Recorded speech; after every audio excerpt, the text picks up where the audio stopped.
আসসালামু আলাইকুম। এই তো ইকরামণির আজকে কিন্তু জন্মদিন। তো ইকরামণি কিন্তু খুব সুন্দর করে সাজুগুজু করে রেডি হয়ে গেছে।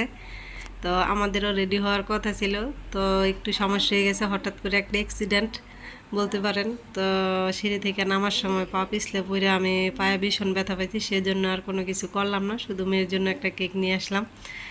তো আমার মেয়েটাকে কিন্তু মাশাল্লাহ মাশাল্লাহ খুবই সুন্দর লাগতেছে। সবাই আমার ইকরামণির জন্য দোয়া করবেন। ইকরামণি যে অনেক বড় হয়, ভালো মানুষ হয়, আর হ্যাঁ আগামী দিনগুলো যাতে খুবই সুন্দর হয়, ইকরামণির জীবনটা যাতে খুব সুন্দর হয়।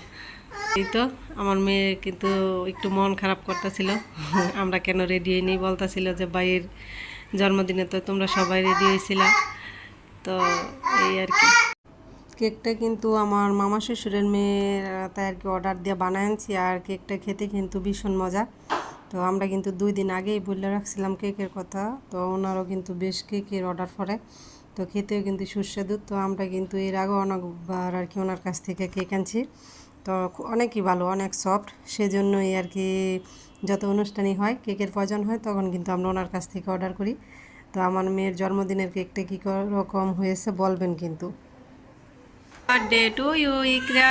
এই তো আমাদের ইকরামণি কেক কাটতেছে, আর এদিক দিয়ে আমার ছেলে কেক ধরার জন্য একবারে কি করতেছে।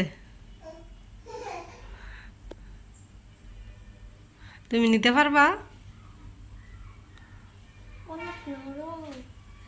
অনেক নরম। অনেক সফট, ভালো কেক।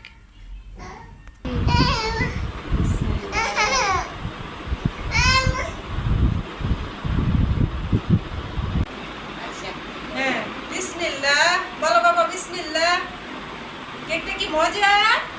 হ্যাঁ, কেকটা কি মজা নাকি?